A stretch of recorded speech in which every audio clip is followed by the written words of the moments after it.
Okay, we're going to go ahead and get started here because we do have a lot of content to cover.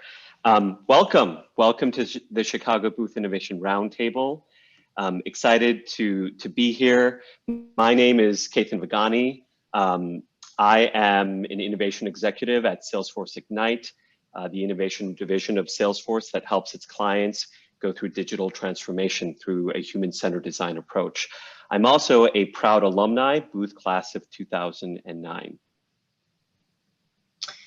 Hello, everyone. My name is Esther Ahn. So nice to meet you all. I'm a Director of Global Services Strategy and Operations for Professional Services, which is a service component of Salesforce.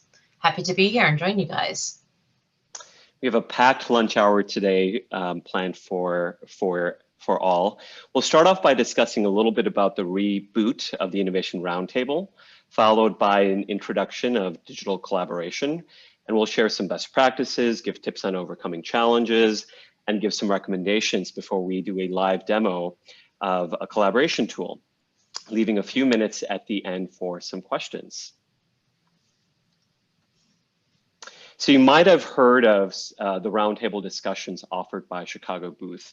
There's a finance roundtable, big data roundtable, and these discussions help bring alumni, friends, and family together to talk about hot topics. So we're pleased to reboot the Innovation Roundtable, and you might ask, why innovation? Well, for starters, that's where the market is heading. There's a lot of large corporations and big consulting companies that are looking for innovators, looking for innovation mindsets and skills, and have actually gone on a shopping spree over the last few years as the industries have been consolidated. I myself am a product of that. I was at a small innovation consulting company and was acquired by Salesforce in 2016. We're also seeing a lot of interest from Booth students about career paths in innovation. As a result, there have been several alumni connections done to this group, helping them with skill development and getting their footing into careers in innovation. And finally, we're seeing that the Booth program is also evolving. There are many more lab courses now offered than ever before, opportunities for sponsorships for learning, events like case studies, case challenges, as well as the growth of Booth Career Services to cater towards innovation-minded careers. But students aren't the only ones interested in innovation. Ourselves, everyone here, alumni, our friends, our communities, we're looking for ways to continue our own skill development. Many of us have relied on corporate training in earlier parts of our careers, but as industries shift and we pivot our own careers, it's more important now than ever before to be ready with new tools and skills for the future of innovation. And that's where the Innovation Roundtable comes in. Our goal is really to foster development and advancement amongst our community for careers in innovation, thereby helping ourselves to unlock and create new value for the people around us, for the companies we work for, and the organizations that we thrive in. And we're going to have a string of events under the Innovation Roundtable series. We actually are planning one in January. With Ron Rentel. He's a partner for Semivox, as well as the founder and CEO of Consumer Eyes. It's an innovation agency that helps consumer packaged good companies create global brands, products, and services. And Ron will be joining us to talk to us about the power of empathetic listening in a digital era. So be on the lookout for this upcoming session in the winter quarter. But today's session is actually the kickoff for the Innovation Roundtable. And working together digitally and collaborating remotely is something that is on top of mind for many of us as we look into our innovation teams. We work in teams that not only want to thrive in collaboration, but want to really amp up our productivity. So we'll be answering a few questions, key questions for the rest of the hour. What are the key forces that are driving the way that we work beyond the pandemic? How can we fully leverage digital tools, spaces, and behaviors to remain innovative within our given constraints? And how can we start creating digital collaboration opportunities for our work teams? It helps us start our conversation with how the world of work has been changing. Remember when we were asked what we wanted to be when we grow up? The question itself implied that there's only one occupation, only one career path for us to get to our career goals. We know that this isn't true. We realize more and more that there's more than one way, there's multiple ways. This can include climbing the corporate ladder, switching industries, or even roles, or maybe even starting our own ventures. And for many of us, it's a combination of these three different paths. And so as a result, the incentives that motivate us in our careers are becoming more complex. There's certainly money and salary, it's critical, but also different individuals have different needs, and people are asking questions such as, how much money do I need to make for life to be comfortable for me and my family? Is the time and energy that I spend dedicated to my career ultimately worth it? And are the people around me and my managers honestly investing in me and my career? And so as these several trends emerge, the pandemic has just expedited them to bring them up front and center. As you struggle to find time for the things that matter, like our well-being, companies such as Peloton are capitalizing on ways to make it easier to find time. So the well-being choice goes from a class schedule to my schedule for workers. Energy spent on mundane things like office wear and work clothes are replaced by new expectations of the work wardrobe. Companies such as Lululemon are helping workers go from workwear to anywhere. And the idea that productive work can only happen at the workplace is being revisited. The savings of over $1 trillion is tempting companies to reconsider how it defines productive work, allowing workers to shift from work-life balance to one-life balance in a very seamless way. But these advancements are also leaving us with challenges that we need to solve in a human-centric way. There's been a rapid increase of work psychologists that are helping employees deal with mental stress, which typically leads to loneliness and depression. There's also those that are working from home and have the fear of being left out of critical conversations and brainstorming sessions, especially when you have a tightening job market and rampant layoffs that doesn't make life any easier. We're also finding that the number one struggle with working remotely is actually communication and collaboration. It's hard enough to do some of these things in a work environment, much less fully remote. So I actually want to pause here and ask the group, are these some of the challenges that, that you're facing in your work environments? How are you dealing with the new realities of working remotely?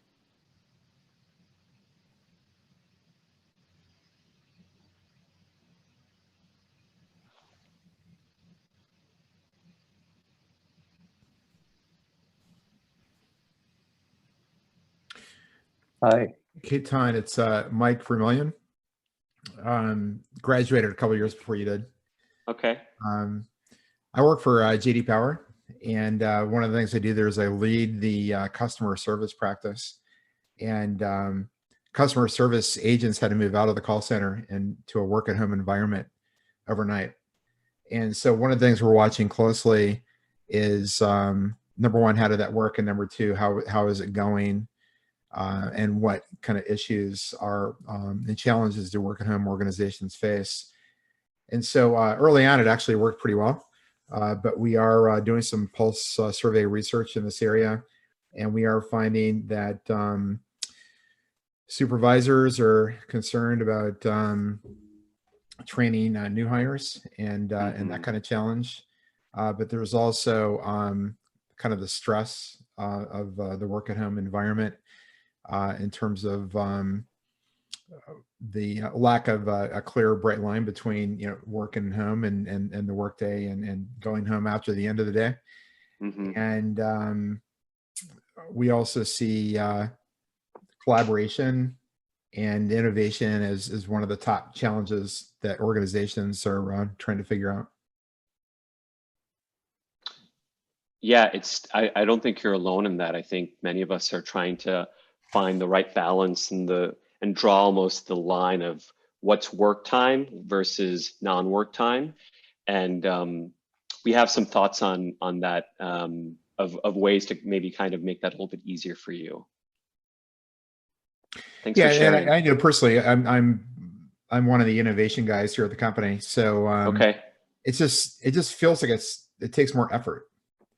to get new things off the ground. It's easier when everybody's in a room or on the conference table and you got the whiteboard and you can play off of each other. When everybody's in this kind of Zoom environment and everybody's kind of distracted, it's harder to kind of get that necessary mind meld that you need to get that creative spark.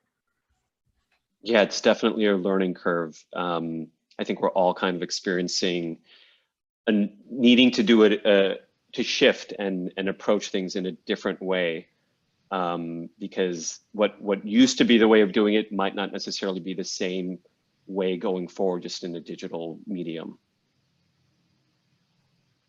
Thank you so much. Anyone else have any thoughts to share about some of the challenges that they're facing within their organizations?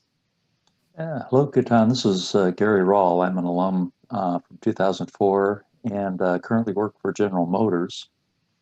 And I'm actually part of the IT team that supports all of the network infrastructure and the collaboration tools for General Motors. So at the beginning, the big rush was, do we have the capacity? Do we have, what we need in place to support this workforce, where we suddenly have tens of thousands of more people starting to work remotely.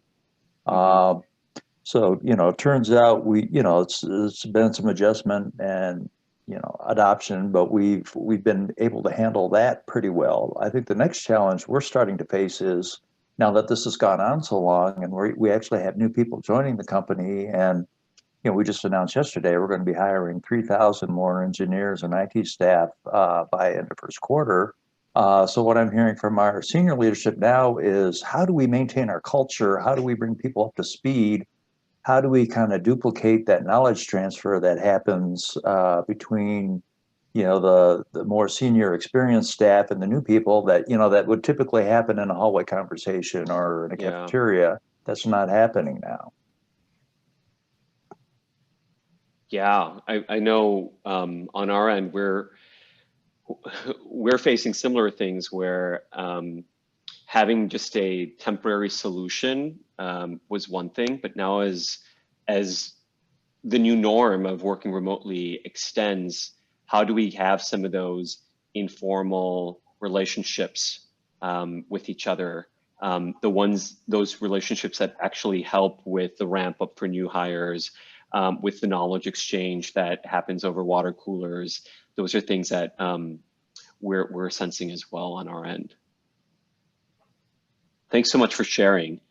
I am going to actually continue. I think we'll have a little bit more time to share throughout and even towards the end.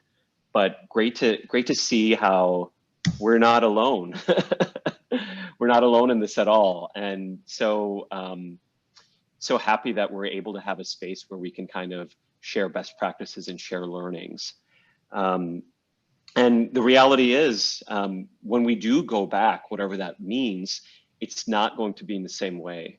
And therefore, developing some of these skills of working together remotely and doing it in a way that preserves community, preserves the human aspect during these challenging times will be even more critical than ever before.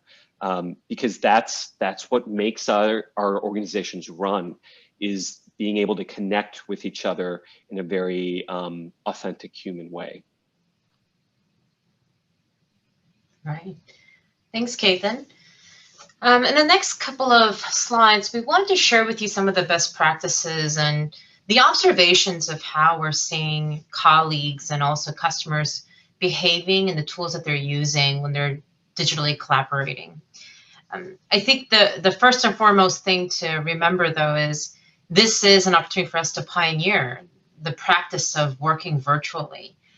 People often correlate the future of work with emerging and digital technology, but thanks to the pandemic, the future of work is already here. And so we don't have time to really contemplate what the future of work means, because it's really happening right now. Go to the next slide, Ketan. And so we're going to be challenged to think differently about what that means. Our goal is not to replicate the magic of the in-person digital collaboration or meetings, but instead it's changing our lens to think digital first. And how do we become a bit more empathetic and human-centric through the digital screens and the behaviors that are required of us in this new era of work? And so together we can reimagine how we can augment the way we work together. Also empowering global teams to collaborate in real time, really breaking down those geo boundaries. And as Ketan mentioned, it's really working from anywhere. And then of course, fueling sort of new ways to work together more collaboratively in this new era. But I think at the center of everything, if you guys think what the challenge is, it's really about working inside of a rectangular screen, right? Everything that must happen. It happens through this screen that you see here on your desktop, whether it's your mobile, whether it's your computer monitor, whether you're down to a meeting with 50 other people or creating a presentation with 100 other stakeholders, that every decision or content or interaction that happens, we have to think how it fits into this screen rather than in a room or an in-person conversation. So what we wanted to do in the next slide is to share a couple of learnings and feedback and thoughts that we've heard from customers, C-suite from Fortune 500 companies, as well as our colleagues, as we've been doing a lot of digital virtual workshops and meetings globally for the last 10 months. The first is, the truth is technology isn't always reliable as we think or believe. We've heard anecdotes of colleagues having trouble with customers, their mics in conference rooms not working or their cameras not working. And we just can't take it for granted. And so what we've instituted is literally tech rehearsals. 1 week before, 3 days prior, and then 24 hours prior to a digital workshop with, let's say it's 50 to 100 people, we would have tech rehearsals to make sure that everyone's working properly. Second, nothing can truly replicate the in-person energy and excitement. And I think the truth is we've heard so many people tell us again and again, staring to the screen for hours is exhausting, it's draining. It's easy to lose focus and get distracted by your mobile phone, by the kids running in the background and your spouses and partners. And so we have to really intentionally design these digital meetings and collaborations with more meaningful breaks. How do we give people more independent work time? Even when we break out into smaller groups and workshops, how do we allow people to turn their cameras off and get those coffee breaks and the bathroom breaks? The third, of course, is on a more individual level. And we've heard that the loudest voice has become even louder in virtual meetings. And of course, we all know that it's hard to facilitate a meeting with 50 people, but imagine having 50 or 100 people online. It's really hard to facilitate those conversations. And it's so we're trying to find new ways. Google's working on this, Zoom's working on this, but creating features that allow people to raise their hands and to sort of interject in a more seamless way. But it's really hard for introverts and for people to hide behind the cameras and to mute their mics. And so we're in this new era where we have to create these new rules of engagements to help people speak up, to make them feel comfortable jumping in.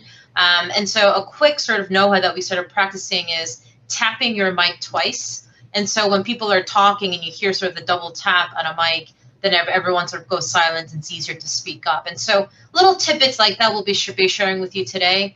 But this is what we've been hearing consistently for the last 6 to 7 months. And so what's working? The good news is not everything is bad, right? Digital technology does give us advantages and benefits that we haven't thought about. The first one being is what we call sort of the inspirational pre-work. It's so hard to find time to commit to preparing for workshops or meetings. And in person, it was easier for us to ask you, put away your laptops, put away your phones. But in the midst of a digital collaboration, people have a harder time really focusing on the topic at hand and getting them to really get excited about virtually joining, 6 or 7 hour workshop. We started sending out inspirational pre-work, and we don't want to call it homework, but essentially it's a list of things to read, videos to watch, blogs and pictures and all that. And it allows them to sort of feel much more confident in the content, allows them to contribute and speak up during these collaborations. The next is what we call sort of the virtual collab tools. I think one of the challenges of having an in-person workshop in digital meet or in-person meetings is that we were required to pack up all the Post-its and all the beautiful whiteboards that we had filled with content ideas. We would pack it up, we would then go back to our offices, then we would synthesize, then we would do a readout, and all of that took time. And I think one advantage that we have is that with these virtual tools, we can do synthesis and sharing in real time. And people can have access to these digital platforms 24/7. And so I think the acceleration of the alignment of decisions is happening. And so we see that as a positive output for digital collaboration. Another, of course, is, we can simulate breakout groups virtually to allow for more smaller and more intimate groups to ideate and work together more effectively. Pretty much all the digital platforms today enable those breakout rooms to happen with a simple link. But what we've also found, and I've personally experienced this, it's hard to ideate and really dig deeper or to challenge an idea when you have like 50 people in a virtual room. But having smaller rooms of 3 to 4 or 5 people allow those discussions to happen more organically. And so I found the virtual breakout rooms to be much more effective in aligning and coming up with really stimulating ideas. The next one, of course, is the benefit of real-time division of tasks. And like I mentioned before, when you're in a room and doing a digital workshop with your customers or agencies, everyone is focused on facilitating the discussion. Everyone is focused on engaging and talking and raising their hands. And so capturing those outputs and focusing, keeping people engaged is really the primary goal of that workshop. But in digital collaborations, the synthesis and alignment happens much more faster. It gives team members focused tasks. So one person can MC it, second to note take it, third person could actually extract those insights in real time and start compiling them in a Google Doc. And then we also started a new role for fourth person. They started creating these polls, these questions that we throw out and get votes and people's answer in real time. And so all of this is allowing us to accelerate the synthesis and learnings and faster decision alignment. Thanks, Esther. Although we've come a long way to understand how to collaborate digitally, we're only getting started in collectively embracing this medium. One of those ways, one of the challenges is just understanding the context. When we start to work remotely, we have to recognize that we're inviting many times our teams into our homes and our personal spaces. And that includes the occasional visits by pets, kids, partners, spouses, construction workers, and our varied internet connections. And it's important to take a step back and acknowledge that this is part of life and these are part of our work areas now. And so taking these diversions with a grain of salt, as well as a lot of empathy, can go a long way in helping to connect with others. We've also heard that we've heard the saying that less is more, and nowhere is this more important and relevant than how we collaborate with others online. It's so easy to become overwhelmed with technology, tech tools, as well as a lot of information in a very small amount of space. And the way to overcome this is to bring users along, be their partners, help them throughout the journey, help guide them in the right direction by taking a lot of information and breaking it down into small, sizable chunks and activities. So our teams can really understand what you're trying to communicate before moving on and becoming overwhelmed. We also need to be cognizant of how we come to conclusions in many of our conversations.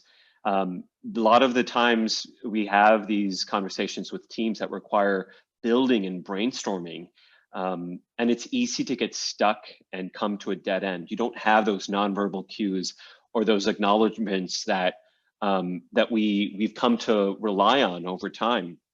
And so one way to overcome this is to use tools to consolidate and synthesize ideas and thoughts and help people bring people along in the journey, giving them direction on how to move forward. Many of these tools have features and functions that can help set up what can be potentially messy meetings and turn them into very constructive conversations. And with these tools comes a lot of complexity. Many of the tools that we used last year have evolved with new features and functions. However, not all users have the same level of comfort with technology, especially if we're running pointed conversations without repeat users. I recently had a conversation with board members from different industries from around the world, and we wanted to make the session very collaborative. And so we actually held optional training sessions in advance for members who wanted to become more proficient with some of the tools that we were using. It's not maybe the first thing that you think about when catering to board members and clients, but they realized how important it was for them to to know how to use some of these tools, and they're willing to take the time out of their schedules to become a little bit more proficient at it, because that was the only way that they were going to actually come with a consensus. It was the only way that they could contribute in an effective way. So they found it a very useful way of using their time. And then the last one, if maybe my favorite one, is bring along Elmo. Everyone, let's move on. You know, many times we have these group discussions that often get stuck at a point where people are unwilling to let go. And the digital interface makes it easy for others to check out and disengage. You might see eyes gloss over. You might see, notice that people are focusing on other things rather than your conversation. And the reality is, in this medium, it's so easy to work on email or to read the news if you're becoming distracted.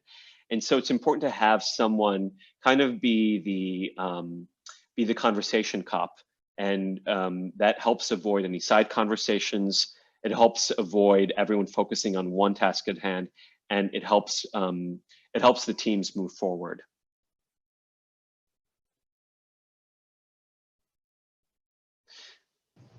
Why don't we just quickly pause there and see, do you guys have any questions or thoughts?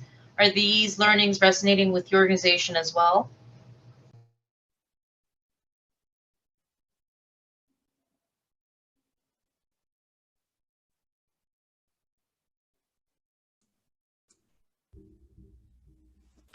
Hey, Esther, it's Mike Vermillion again.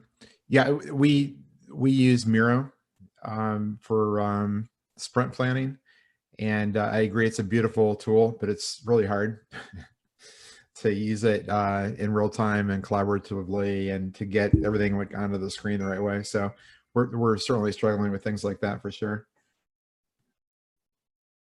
Awesome, great.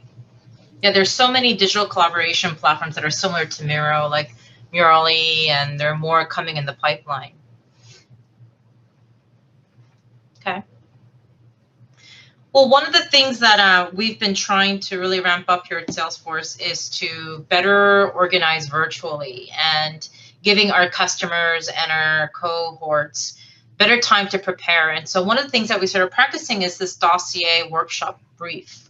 It's a template. Of course, you guys are more than happy to lift it, but essentially it's a one-pager that allows us to give an overview of the topic, what problem we're trying to solve, the team members, the agenda, and then, of course, you know, how are we measuring success? What are the key decisions that need to be made and articulated clearly? That also includes any pre-reads or any additional resources that might help inspire the participants. But being able to sort of create something like this and also designing the day's agenda with enough independent work time and breaks have been really, I think, improving and enhancing that digital collaboration from our side.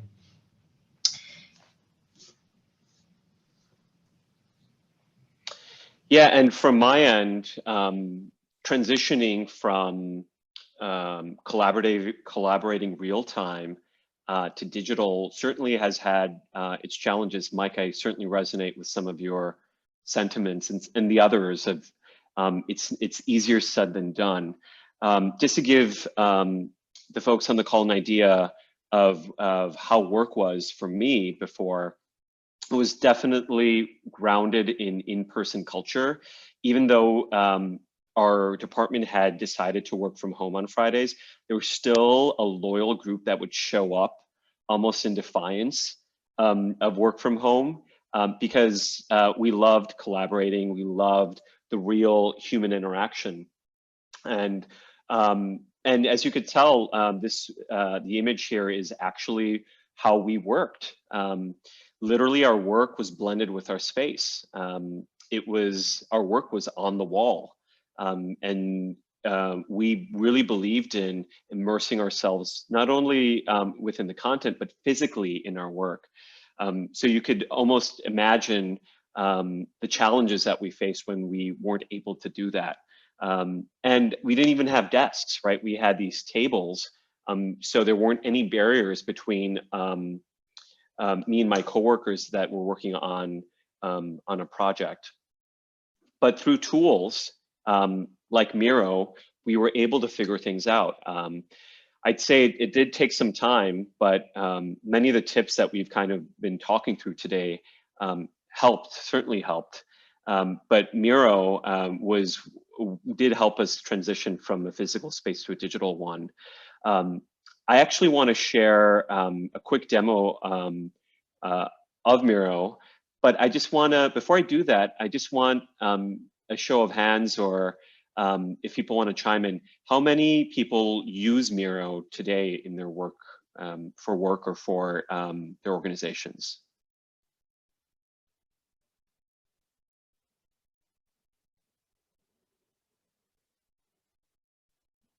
Okay, sounds like we have a few. I did invite everyone on this call to a Miro board, and I'm actually, Esther and I are going to walk us through a template, and I know some of us, many of us, will be using Miro for the first time. I'll be on hand now and after the call as well to help folks kind of get on the board. But I did want to do a quick demo of how Miro works. And for those that have used it, certainly chime in with any learnings or tips that you might have in adopting Miro. So give me a quick second to transition over here.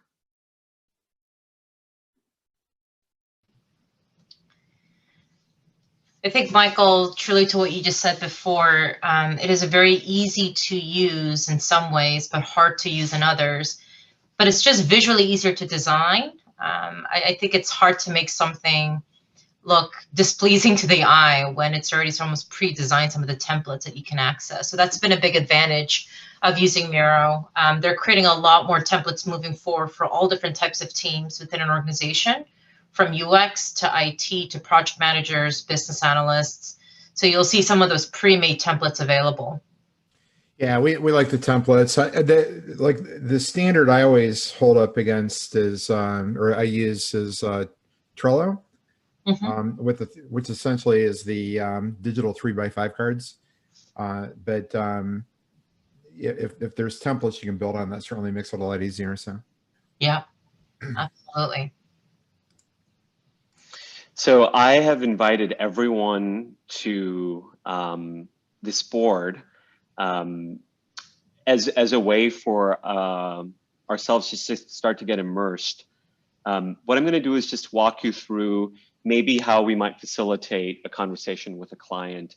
This is based on a client that we had in the automotive industry. I know we have a few folks on the call from similar industries. And yeah, the whole point of this is trying to incorporate some of the techniques and the watch outs that we've been talking about into a working space. So I always like to start off with a specific place that everyone can kind of rally around. And Miro is endless, as those that might have known. You can zoom out so far out and see, like, it's kind of like an intergalactic galaxy. There's no end. So you almost need to start at the right planet and have everyone know where you're starting from. And what we like to do is just have an opening screen or place where people know where we're starting from. And notice how there's almost a path to help direct and guide participants of what's next. We kind of talked about that earlier of trying to help users not be overwhelmed in a space such as Miro. Yeah. Okay, then just a quick interject. I mean, I don't know if you guys could see on the screen, but you're seeing the cursors of your cohorts. And so whether you have 3 people or 50 or 100, you could see everyone's cursor moving around, right? And so you can see mine moving around. And Ketan can actually click on this icon up here, and he can choose to either hide everyone's cursors or he can choose to show it. And you can also use it to call everyone to the screen you're on. So if people are on other parts of the board, elsewhere looking at other content, and you want to bring them to the board that you're looking at, you can actually call everyone, and that screen will be directed to where Ketan is. And so it's kind of a really interesting feature to allow the workshop host to be a bit more in control and facilitating the workshop. So right now I just clicked on Esther's icon. So my screen will move according to how Esther will move. Or right now I clicked on Gary's icon. So if Gary wants to shift how I should be looking at the screen, I will follow his view. Yeah. And this was what Esther was talking about, bring everyone to me. So you guys have a chance to see how some of those functions work. One of the other things that I like is there's a side toolbar that allows you to have different Post-it notes, different tools, mark the boards. This actually mimics very much so the type of environment that we had in our bays, where people, instead of holding their thoughts in, are able to actually put Post-it notes on or not have to wait if they have something to share. And it gives another dimension for people to express their thoughts and their viewpoints.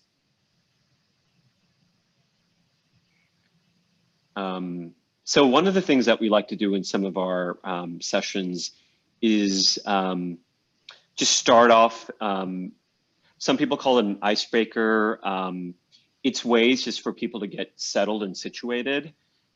This one here is very simple, name and role, and a company that comes to mind when facing unbelievable customer engagement. I've also had activities that involve using some of the tools where people actually post their answers or will insert an image or something to have people start understanding how Miro works and some of the functionalities, features and functions that are available.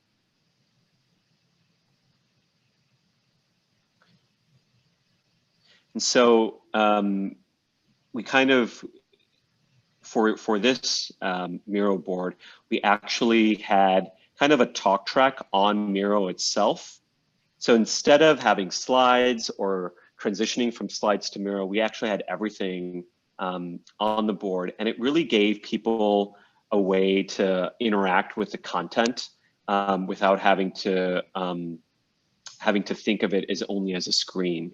They could zoom in if there's a certain quote or something, some part of a bit of information or a stat that is really interesting. They could zoom in on that.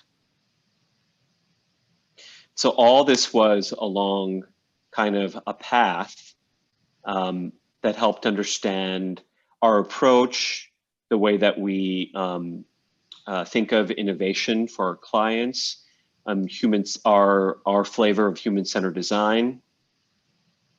And we also even had an area that shared our timeline.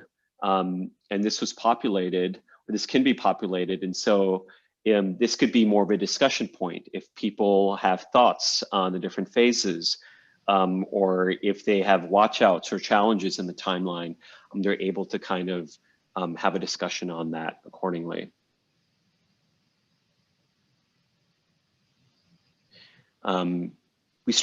We have areas to outline some of their challenges, and we have kind of a work area to actually collaborate around a challenge statement or a statement that we think encompasses what we want to focus on.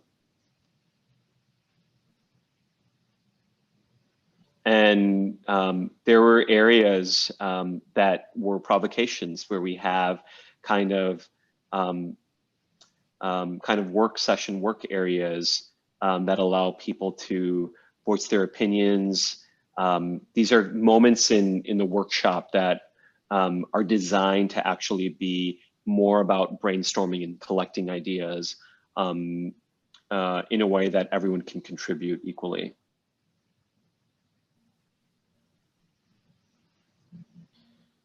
So these are just some of the types of activities that we do.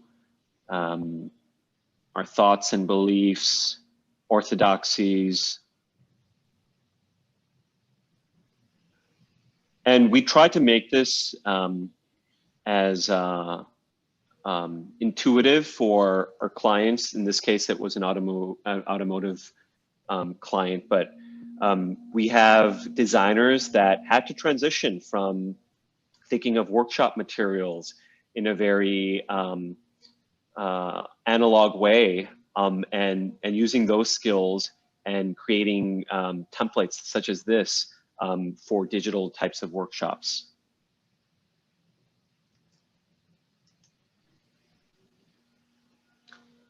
If folks have any questions along the way, please chime in. I'll just be moving forward with kind of the path of our work, of the workshop here.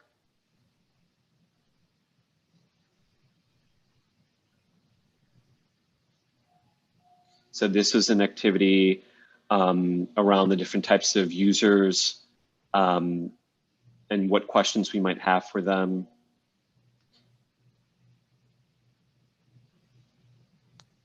And then at the end, we have kind of the next steps outlined of how we want to move forward. Hi, this is Gary Rawl again. You know, at GM, we use primarily Microsoft and Teams as our primary collaboration tool. But one of the challenges we've had, especially among the older workers, is just getting people to adopt it, getting people to engage with the tool. I mean, it's one thing to put it out there, but it's another thing to get people to actually use it. What have you found are good practices or good ways to get people to engage with a tool like this? Yeah, I could start off, and then if others, Esther, or others have thoughts to add, definitely. One thing that I think makes it easier for people to start using the tools is just to have a safe space to ask what they think are maybe not smart questions. I think we've all been groomed to try to be the smartest one in the room. And when it's on technology or new ways or approaches, it's easy to kind of fall back on going with the flow or not asking, how do you actually do this? And so, as I mentioned earlier, we've had discussions with very senior executives where we give them that separate space of just understanding how the tool works. So when they actually get to the conversation, they have an understanding and a bearing of what's going on. I think you'll always have different levels of engagement with different people depending on their comfort levels. But if you give them a space to ask those questions and to even try and test things out before those critical decision moments, that just makes it much more easier for people to use and adapt the tool. Yeah. There are two things that I've done in the past few months that have really helped, I think, increase the adoption and increase the level of comfort among participants, both on the customer side and at Salesforce, our internal cohorts. One, I mentioned that the tech rehearsals have been really effective. So when you're organizing a big digital workshop with whether it's 50 people, 100 people, having those open office hours like a week before, and then 3 days prior, and then 24 hours before, people will log in and ask questions. And they'll say, well, how do I use this tool? How do I put a Post-it on it and ask a question? How do I raise my hand? And so you actually designate someone who can be almost like a concierge and allow them to pre-test and use it a couple of times before they actually join a big collaboration in a workshop. Second, I've found actually practicing and creating a project within Miro and forcing myself to use it, but also inviting others to add content and getting them to kind of use it in their daily basis have worked really well. So instead of just using a Google slide, for example, or Google Doc, we'll actually create boards and content within Miro board and invite people to come in and add their content. So everyone's effectively practicing using it every single day. It becomes much more of a fluid way of using it. Believe it or not, we've had some senior folks at Salesforce who've never used Miro before, right? They're used to getting presentations and one-pagers of, just of quick executive summaries. And we are now creating large whiteboard spaces in Miro where they can come in, post questions, and challenge strategy, or add links to articles that they're reading or videos that they're watching. And so it's been really, really great to see, leaders on all levels, as well as teams, whether it's global or in the States or Mayor, being really just proactive and much more interactive within a digital space.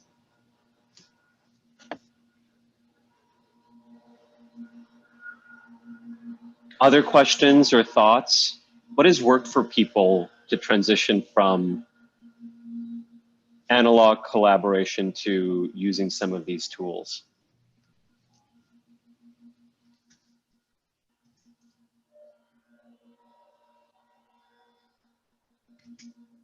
Does anyone have any recommendations of what would work even better? I mean, we talked about the tech rehearsals, but do you guys have ideas of what would work for you guys? Hey, Esther, it's Mike Vermillion at JD Power again. We kind of face this problem in general across our business when it comes to cool new technology tools. And what we find is that if you just hand the tool off to the users with little or no training, you've got an adoption problem at the end.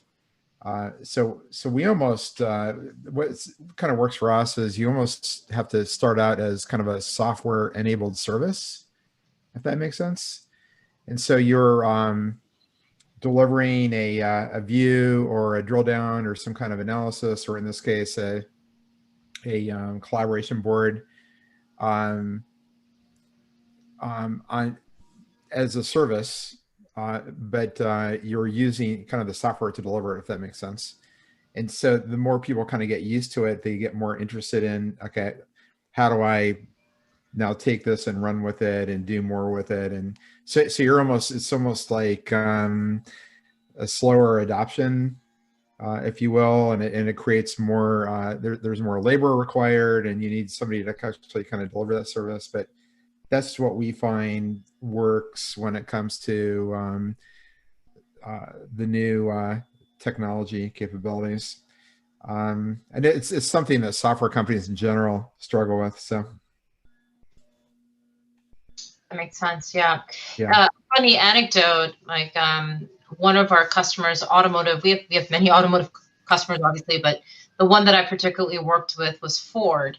And Ford actually uses another digital platform called Bluescape. And so we had for a while a team using Miro and then a team using Bluescape. And we had to kind of figure out how to combine the content into the same platform. And we realized, wow, we just created more work for our product teams, right? And so I think in that case, the stance that we take is let's use what's comfortable for the customer.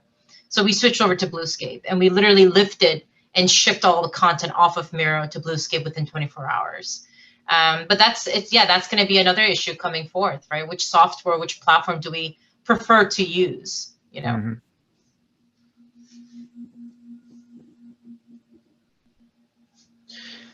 Has anyone gone through any experiences that we haven't might have covered in our roundtable, whether it is adopting new tools or even tips and tricks that have worked for you for working remotely?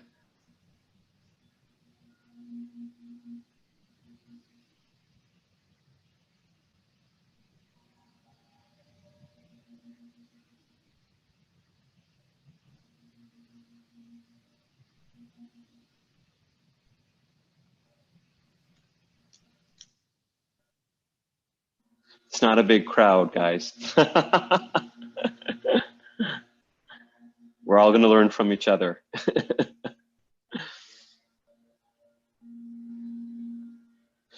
Well, what I'll do is I will put the slides together and send them out to those that have registered for this session.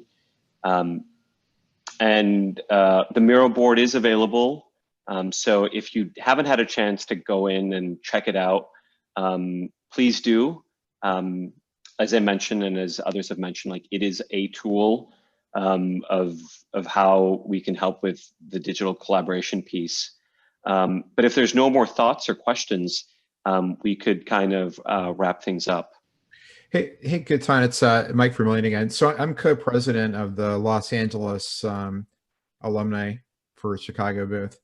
And we're looking at putting on a kind of innovation in the context of the pandemic and lockdown panel in Q1 with Lindsay Lyman who's I think a clinical professor or something. So perhaps we could talk offline about participation in a panel, because I think this particular topic is really really important. It's a big challenge for everybody. So yeah, let's definitely connect. It's a topic that's not going away anytime soon.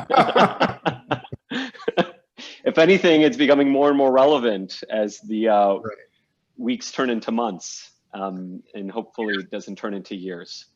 But you know what's really exciting, Michael, is this is a time for innovators or people in innovation teams and corporations to also experiment, right? Mm-hmm. On new behaviors, new methodologies, new orthodoxies. And it is a place and a time for us to say there is no wrong answer, because mm-hmm. no one has figured it out yet. Right. And so I think the challenge is, how willing are we to actually break down the boundaries of competition? And there's no conflict of interest. We're all just trying to figure out what is the best way to work using digital tools and being more human-centric. Those learnings could stem from GM to Google to Airbnb to the small business right down the street. And so I think it's almost like democratizing, in a way, the equality of businesses saying no one does it well yet. Everyone's trying to figure it out. So I think it's an exciting time to be an innovator during this time, actually. That's right. Well, thanks very much for your time. As I mentioned in the beginning of the call, this Innovation Roundtable will be ongoing with more and more events. So keep your eyes open for the January event with Ron Rentel. We'll be using the Chicago Club as a way to kind of promote different events. If you have any suggestions or events or activities that you'd love to see, please email me. My email was on the registration link. It's also on this Miro board. But really appreciate everyone coming out to the first kind of Innovation Roundtable reboot session. Thank you very much. Very interesting. Yeah, nice job. Thank you so much. Appreciate it. Thanks so much. Bye. Bye.